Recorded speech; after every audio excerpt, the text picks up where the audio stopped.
ओम नमः शिवाय। आप सभी भक्तों को सावन का महीना, भगवान शिव का महीना, इस सावन के पवित्र महीने की आप सभी को शुभ मंगल कामनाएं। सावन का महीना भगवान शिव जी का प्रिय महीना है और पूरे महीने आप भगवान शिव जी की पूजा आराधना करें और इस महीने स्पेशल सावन के व्रत रखे जाते हैं। शिव भक्तों के लिए इस साल सावन का महीना बहुत ही खास रहने वाला है। क्योंकि इस बार शिव जी की दोगुनी कृपा बरसेगी। कैसे? क्योंकि इस साल अधिक मास पड़ने के कारण सावन एक नहीं बल्कि 2 महीने का होगा और 8 सावन सोमवार के व्रत रखे जाएंगे। तो इस प्रकार की सावन सोमवार और सावन व्रत स्पेशल सावन के महीने की पूर्ण जानकारी प्राप्त करने के लिए यह वीडियो स्टार्ट से अंत तक ज़रूर देखें। वीडियो स्टार्ट करने से पहले नए भक्त जो चैनल से पहली बार जुड़ रहे हैं वो चैनल को सब्सक्राइब ज़रूर कर लें। तो आइए जानते हैं सावन महीने की संपूर्ण जानकारी। इस साल सावन महीने की शुरुआत 4 जुलाई से होगी और 31 अगस्त को इसकी समाप्ति होगी। तो इस साल सावन महीना पूरे 59 दिनों का होगा और आप अधिक से अधिक शिव की उपासना कर सकते हैं 2 मंथ्स में। क्योंकि अधिक मास के कारण यह सावन 2 महीने का होगा। अधिक मास की अवधि जो है यह 18 जुलाई से स्टार्ट होगी और 16 अगस्त तक रहेगी। तो 4 जुलाई से सावन का महीना स्टार्ट होगा, लेकिन 18 जुलाई को ही अधिक मास स्टार्ट हो जाएगा।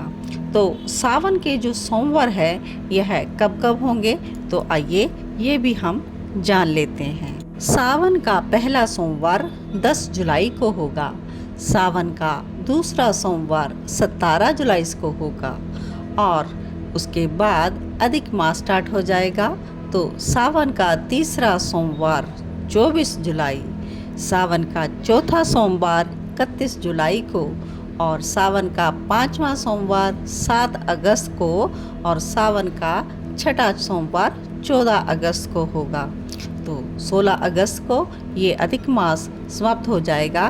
तो इसके बाद फिर से सावन का 7वां सोमवार 21 अगस्त को, सावन का 8वां सोमवार 28 अगस्त को होगा। तो इस साल आप 4 व्रत नहीं 8 व्रत कर सकते हैं सावन के मंथ में। सावन मास में बहुत से व्रत त्योहार आते हैं तो आप उनको भी ज़रूर करें। जैसे कि प्रदोष व्रत रखने का बहुत ही उत्तम लाभ प्राप्त होगा और इसके अलावा स्त्रियां मंगला गौरी का व्रत रखकर अपने पति की लंबी उम्र की कामना भी कर सकती हैं। और इसमें शिवरात्रि का व्रत भी आता है जो कि बहुत ही पुण्यदायी है। इसके अलावा हरियाली तीज का त्यौहार 17 अगस्त को आ रहा है और नाग पंचमी का त्यौहार 21 अगस्त को आ रहा है और इसमें श्रावण की पुत्रदा एकादशी 27 अगस्त को आ रही है। तो आप एकादशी का व्रत भी ज़रूर करें। और सबसे इम्पोर्टेंट रक्षाबंधन का त्यौहार 30 अगस्त को होगा। सावन व्रतों की आपने जानकारी प्राप्त की, तो हम आगे यह भी जान लेते हैं कि सावन का महीना आखिर इतना महत्व क्यों है। शिव जी को क्यों प्रिय है इतना सावन का महीना। सावन वह महीना होता है जिसमें शिव भक्त भगवान की भक्ति में रम जाते हैं। सावन में पूरे महीने शिवालयों में भक्तों की भीड़ देखने को मिलती है और ऐसा भी माना जाता है कि सावन में किए गए पूजा व्रत से शीघ्र फल की प्राप्ति होती है और भगवान अपने भक्तों की मनोकामनाएं पूरी करते हैं। खासकर सावन में पड़ने वाले सोमवार का तो विशेष महत्व होता है। तो आइए आगे मैं आपको बताती हूँ कि शिवजी को सावन का महीना क्यों इतना प्रिय है। पुराणों के अनुसार दक्ष पुत्री माता सती ने अपने जीवन को त्याग कर कई हजार वर्षों तक यह श्रापित जीवन व्यतीत किया और उसके बाद उनका जन्म हिमालय राज और माता मैना के घर पार्वती के रूप में हुआ। पार्वती जी भोलेनाथ को पति के रूप में प्राप्त करने के लिए सावन के मंथ में कठोर तपस्या करती थी। तो किस प्रकार से तपस्या करती थी, यह प्रसंग मैं आपको शिव पुराण से श्रवण करवा रही हूँ। हिमालय पर्वत पर भगवान शिव गंगा अवतरण नामक स्थान पर तपस्या के लिए गए। जब हिमवान को इस शुभ आगमन का पता लगा भगवान का, तो वह वहां पर आदर सत्कार करने के लिए गए और साथ में अपनी पुत्री पार्वती को भी लेकर गए और उन्होंने भगवान शंभु से कहा कि मैं और मेरी पुत्री प्रतिदिन आपके यहाँ पर आकर सेवा करेंगे। लेकिन वहाँ पर भगवान शिव क्या बोले कि इस पार्वती को आप यहाँ पर ना भेजें। लेकिन दक्ष भी हैरान हुआ कि ऐसा क्यों कहा, और भवानी हमारी पार्वती माता ने भी कहा कि आपने तपस्वी होकर यह क्या बात कह डाली, आप तो ज्ञान विशारद हैं, तो भी अपनी बात का उत्तर आप मुझे से सुनिए। शंभु, आप तप शक्ति से संपन्न होकर भी बड़ा भारी तप करते हैं। उस शक्ति के कारण ही आप महात्मा को तपस्या करने का विचार हुआ। सभी कर्मों को करने की जो शक्ति है उसे ही प्रकृति जाननी चाहिए। प्रकृति से ही सबकी सृष्टि, पालन और संहार होते हैं। भगवान आप कौन हैं और सूक्ष्म प्रकृति क्या है, इसका विचार कीजिए। तब पार्वती जी की इस प्रकार सांख्य शास्त्र के अनुसार कहे हुए वचनों को सुनकर भगवान शिव ने उन्हें प्रतिदिन सेवा करने के लिए कह दिया। और तब पार्वती जी अपनी सखियों के साथ चंद्रशेखर महादेव जी की सेवा के लिए प्रतिदिन वहां पर जाती और भगवान शंकर के चरण धोकर उस चरण अमृत का पान करती और आग से तपाए हुए शुद्ध वस्त्र के साथ उनके शरीर का मार्जन करती, अर्थात मलती पहुँचती थी और फिर 16 उपचारों से विधिवत हर की पूजा करती और बारंबार उनके चरणों को प्रणाम करती और उसके पश्चात वो अपने घर को लौटती थी। तो इस प्रकार ध्यान परायण शंकर की सेवा में लगी हुई शिवा का महान समय व्यतीत हो गया। पार्वती की सेवा से प्रसन्न हो भगवान शिव ने उन्हें कहा कि आप तपस्या के साथ व्रत करें, तब मैं आपका पानी ग्रहण करूंगा।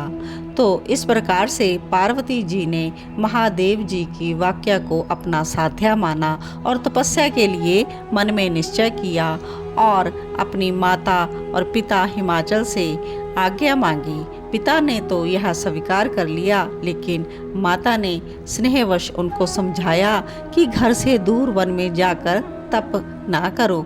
लेकिन पार्वती तपस्या करने के लिए चली गई और उसने अपने प्रिय वस्त्रों का त्याग भी कर दिया और मूंज की मेखला बांधकर शीघ्र ही वल्कल धारण कर लिए। हार का परिहार करके उत्तम मृग चर्म को हृदय से लगाया। तत्पश्चात वे तपस्या के लिए गंगा अवतरण गंगोत्री तीर्थ को तपस्या करने के लिए चली गई। पार्वती माता जी ने ऐसी तपस्या आरंभ की जो कि मुनियों के लिए भी दुष्कर थी। वो मन सहित संपूर्ण इंद्रियों को काबू में करके एक वेदी बनाकर उच्च कोटि की तपस्या करने लगी। ग्रीष्म ऋतु में अपने चारों ओर आग जलाकर रखती और उसके बीच में बैठकर तपस्या करती। शिव के 5 अक्षर मंत्र का जाप करती। वर्षा ऋतु में वो आसन लगाकर बैठ जाती। किसी पत्थर की चट्टान ही आसन लगाकर वे निरंतर वर्षा की जल धारा में भीगती रहती। शीतकाल में निराहार रहकर भगवान शंकर के भजन में तत्पर सदा शीतल जल के भीतर खड़ी रहती और रात भर बर्फ की चट्टानों पर बैठा करती 5 अक्षर मंत्र के जप में लगी रहती थी। तो इस प्रकार से पार्वती माता ने भगवान शिव को पाने के लिए बहुत तपस्या की थी और इसके बाद भोलेनाथ प्रसन्न हुए।